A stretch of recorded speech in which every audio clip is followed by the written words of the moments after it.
कहानी की शुरुआत ब्लैक स्मिथ से होती है, जो कि ड्रैगन स्लेयर नाम की एक बड़ी तलवार बना रहा है। पास ही गट्स बैठा है, एक टूटा हुआ अकेला वॉरियर, जिसके पास जितने जख्म हैं उतनी ही यादें हैं। वह अपनी नई स्क्वाड को लेकर कोका टाउन चला जाता है। यहाँ पर हर कोई डिप्रेस दिख रहा है।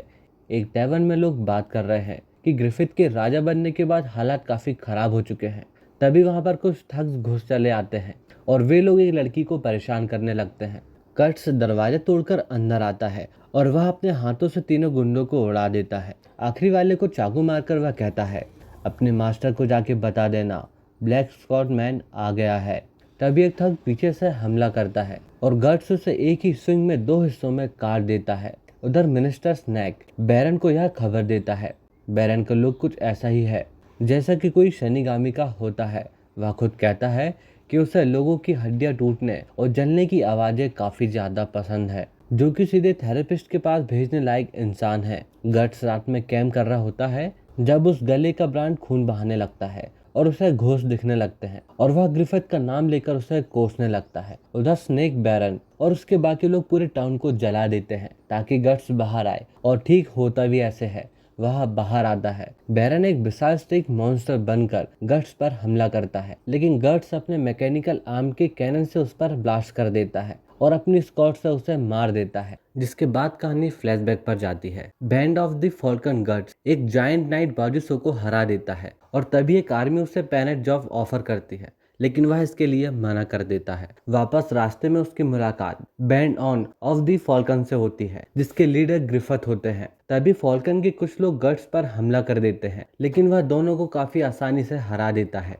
कस्का उन्हें वार्न करती है कि गट्स उनसे कहीं ज्यादा स्ट्रांग है, और अंत में ग्रिफिथ खुद उससे लड़ता है और अपनी स्पीड से गट्स को घायल कर देता है। यहाँ पर गट्स बेहोश हो जाता है और वह एक बार फिर से अपने दुखद सपने देखने लगता है, जिसमें कि उसका एडॉप्टेड फादर उसे ब्लेम कर रहा होता है। होश आने पर गट्स देखता है कि वह कास्का के साथ लेटा है, क्योंकि ग्रिफिथ ने उसे गट्स को गर्म करने के लिए कहा था और मानो कि यह उसकी हार की सजा जैसी थी। यहाँ पर ग्रिफिथ गट्स को किसी भी हालत में अपनी टीम पर चाहता है, लेकिन गट्स इससे साफ मना कर देता है, जिसके कारण दोनों एक और डुअल करते हैं।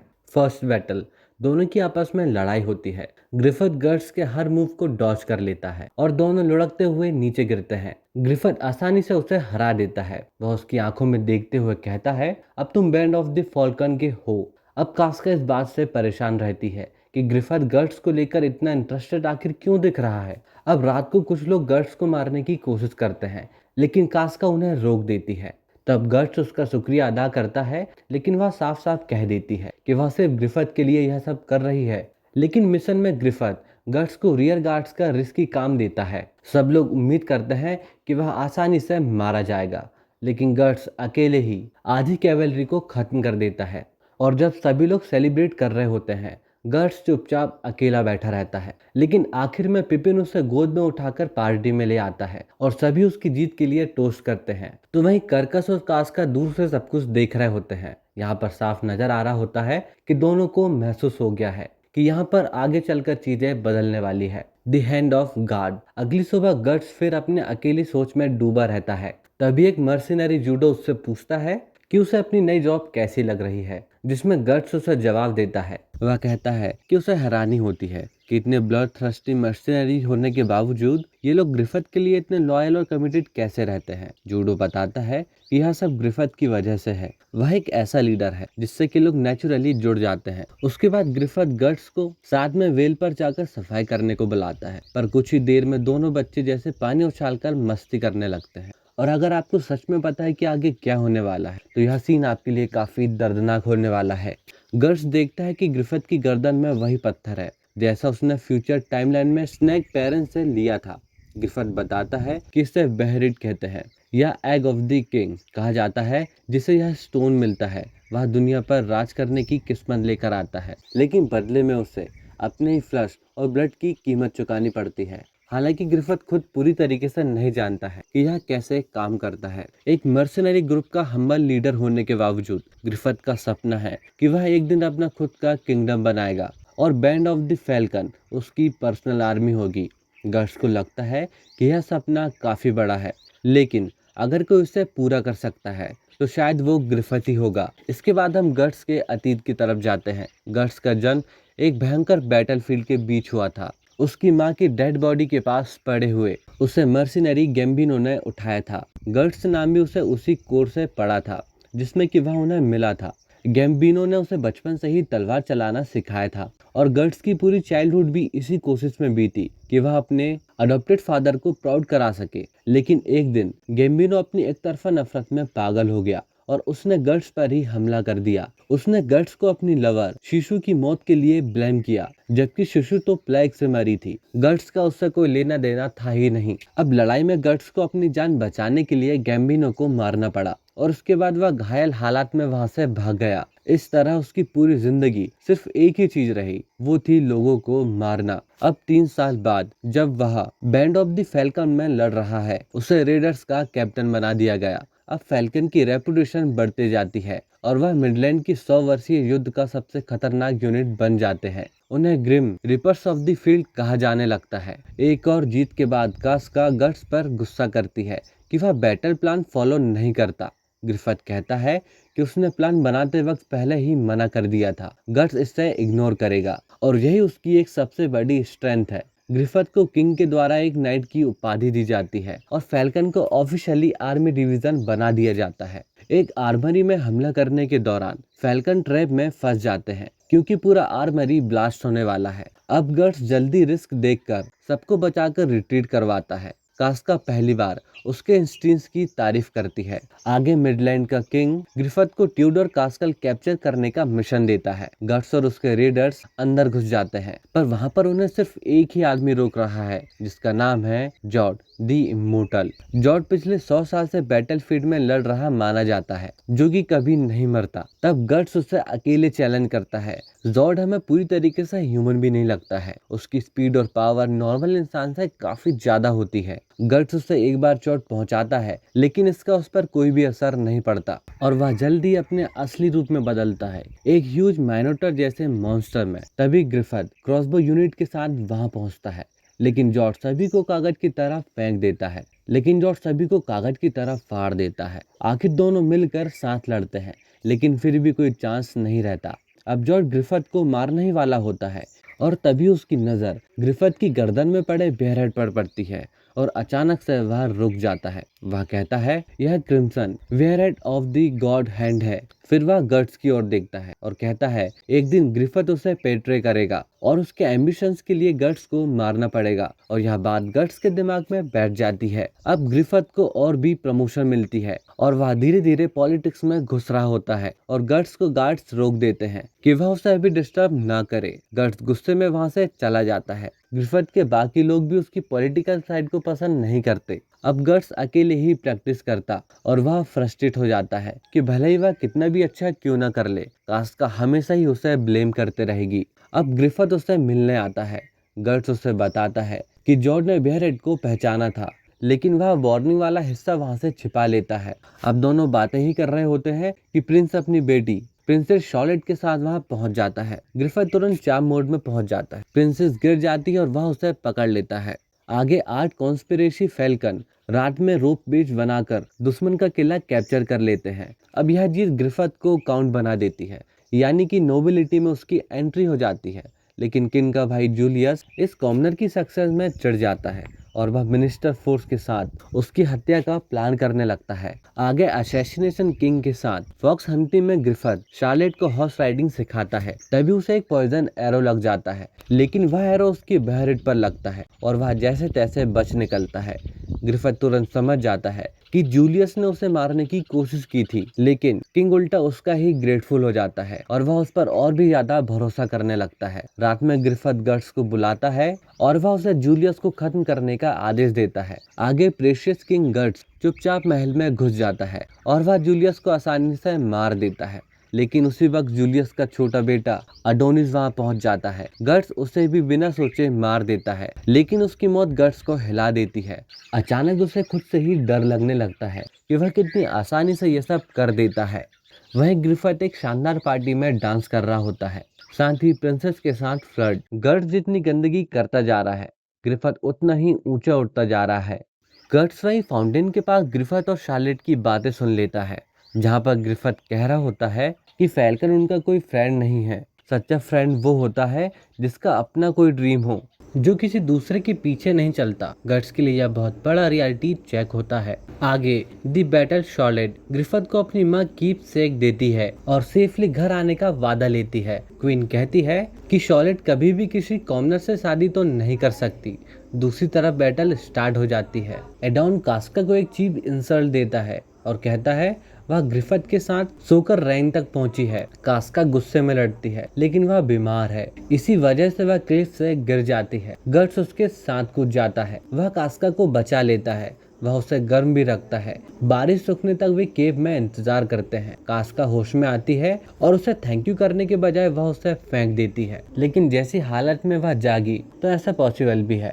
गट्स उससे पूछता है कि वह फैल्कन में कैसे आई। तब कास्का अपना अतीत उसे बताती है, कैसे एक नोबल ने उसे 12 साल की उम्र में खरीद कर उसके साथ जबरदस्ती करने की कोशिश की। तब ग्रिफिथ ने उसे बचाया, उसके हाथों में तलवार थमा दी और कास्का ने उसी तलवार से नोबल को मार दिया, जिसके बाद वह ग्रिफिथ के साथ चली गई। फिर वह बताती है कि कैसे ग्रिफिथ ने उसे एक लॉर्ड जेनोन के लिए काम करवाया, जो कि बच्चों में इंटरेस्ट रखता था और कास्का को यह सब नापसंद था।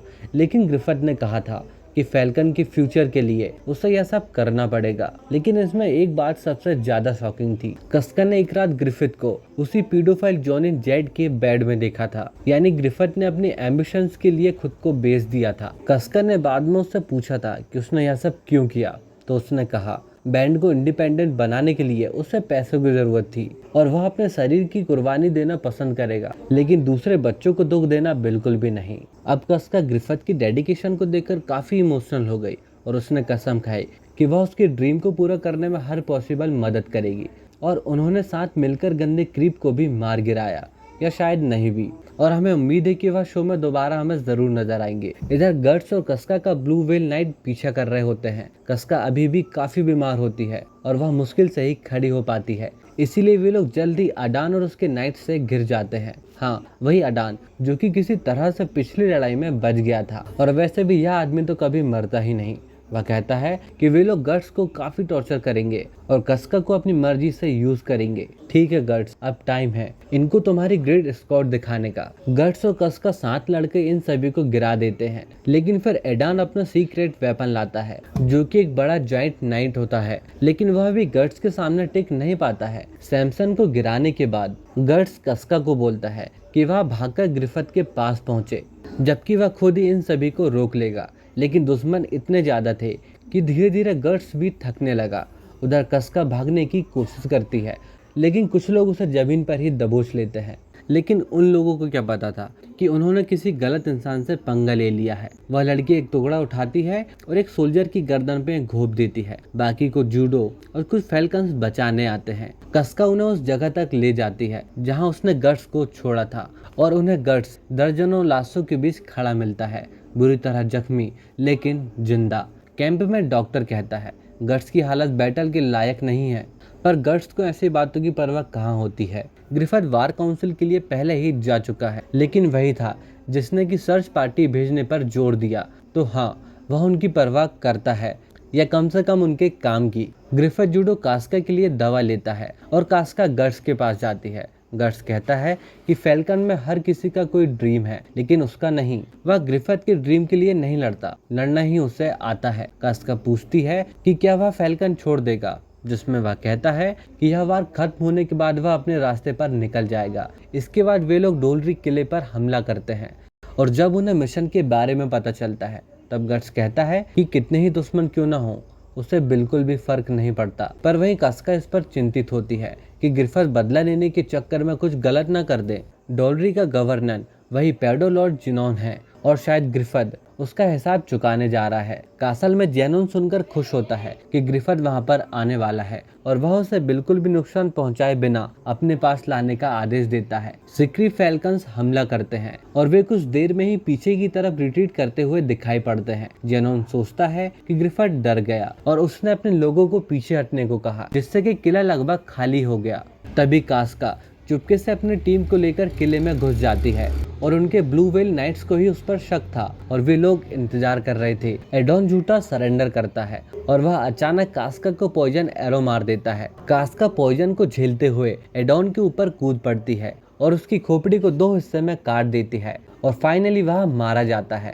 उधर गट्स पर्पल राइनो नाइट्स के कमांडर से लड़ रहा है, लेकिन उसकी तलवार टूट जाती है। फिर उसे जॉर्ज के साथ हुई लड़ाई याद आती है और वह समझ जाता है कि यह तो उसके सामने कुछ भी नहीं। और वहीं क्लिफ पर जॉर्ज खुद यह सब देख रहा होता है। शायद वह सच में डेविल है या फिर डेविल जैसा कोई प्राणी, लेकिन कुछ भी हो, वह गट्स की स्ट्रेंथ को देखकर काफी इम्प्रेस है। उसकी रेस्पेक्ट में जॉर्ज गट्स की ओर एक तलवार फेंकता है और गट्स उसी से कमांडर को मार गिराता है।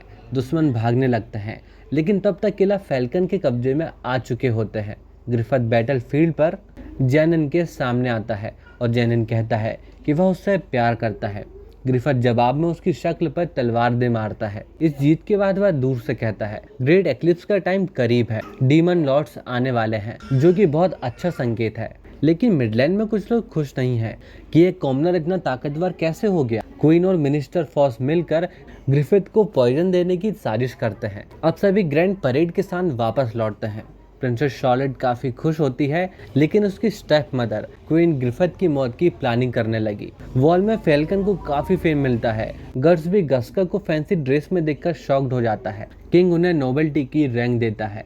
एक सर्वेंट ग्रिफिथ को पॉइजन मिला वाइन देता है और इसी कारण ग्रिफिथ की मौत हो जाती है। अब क्वीन इसका जश्न मना रही होती है कि पूरा कमरा ही आग में घिर जाता है। क्वीन विडो से ग्रिफिथ को बाहर खड़ा देखती है, वो भी जिंदा। असल में वह पॉइजन टेम्परेरी था।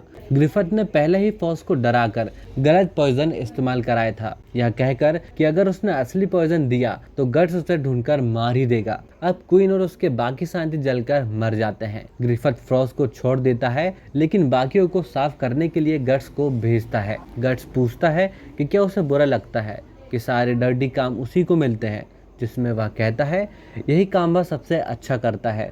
अब समय गुजरता जाता है और आखिरकार गट्स फैल्कन छोड़ने का फैसला करता है और एक रात वह चुपचाप निकलता है, लेकिन कस्का उसे पकड़ ही लेती है। वह कहती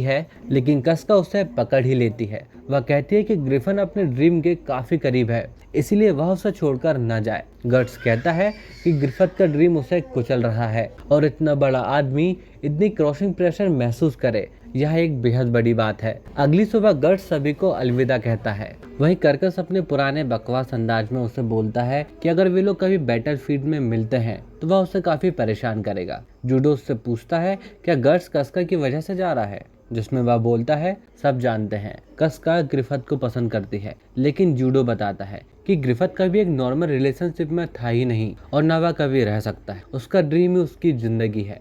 गट्स बोलता है वह अपना ड्रीम ढूंढना चाहता है ताकि एक दिन वह ग्रिफिथ को बराबरी के दोस्त की तरह देख सके। ग्रिफिथ एक बार फिर रास्ता रोककर पहले की तरह ड्यूल मांगता है। गट्स एक ही बार में ग्रिफिथ की तलवार तोड़ देता है और वहां से निकल जाता है। ग्रिफिथ टूट जाता है और गुस्से या हम कमजोरी में कह सकते हैं वह प्रिंसेस शार्लेट से मिलता है और वह रात वहीं बिताता है। अगली सुबह एक मेड उसे देख लेती है और ग्रिफिथ अरेस्ट हो जाता है। उस समय प्रिंसेस के साथ बिना शादी के सोना बहुत बड़ा क्राइम था। स्पार्क 1 साल बाद गट्स, गोदो और उसकी ग्रैंड डॉटर वे एक साथ जंगल में रहते हैं। वह कॉम्बैट फेस्टिवल में लड़कर पैसे कमाता। वहीं फैल्कन के लिए हालात काफी खराब है। ग्रिफिथ के पकड़े जाने के बाद उन्हें किंगडम से निकाल दिया गया। अब भी पेटी क्राइम करके अपना पेट पालते। सच कहे तो यह साम्राज्य की तरफ से बहुत ज्यादा रिएक्शन है, क्योंकि उनकी आर्मी ने देश बचाया था। कास्का और जूडो को पता चलता है डंजन में टॉर्चर हो रहा है। वे रेस्क्यू की प्लानिंग करते हैं, लेकिन तभी मर्सनरीज उन पर हमला कर देते हैं।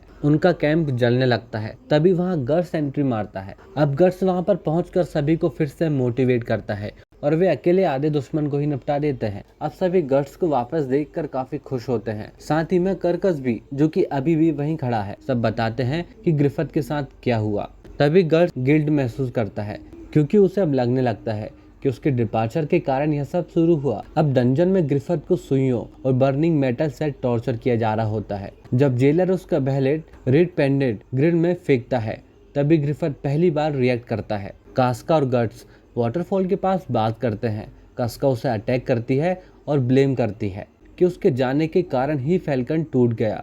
तब गट्स अपनी गार्ड को नीचे कर देता है और कास्का उसे घायल कर पाती है। इससे वह समझ जाती है गट्स फाइट नहीं करना चाहता। वह टूट कर गिरती है। गुस्से, दर्द और गिल्ट में कास्का खुद को क्लिफ से फेंक देती है, लेकिन घायल गट्स उसे पकड़ लेता है। कास्का कहती है उसने हमेशा उसे प्रोटेक्ट किया। तभी वह उसे किस करती है। दोनों झरने के पास रात बिताते हैं। वैसे इन दोनों योद्धा के पास प्यार का तो ज्यादा अनुभव नहीं होता है, लेकिन फिर भी ये एक दूसरे के साथ काफी अच्छे से घुल मिल जाते हैं। सुबह होने पर कास्का गट्स से कहती है कि वह वापस फैल्कन में शामिल होकर ग्रिफिथ को बचाने में मदद करे, जिसमें वह तैयार भी हो जाता है। वह कास्का से कहता है कि ग्रिफिथ को वापस लाने के बाद वे दोनों साथ यहाँ से कहीं दूर चले जाएंगे और वे फिर एक दूसरे को किस करते हैं। फिर हम देखते हैं कि ग्रिफिथ का बैरेट पानी में बहता हुआ बस कुछ पक्षियों को डराकर आगे निकल जाता है।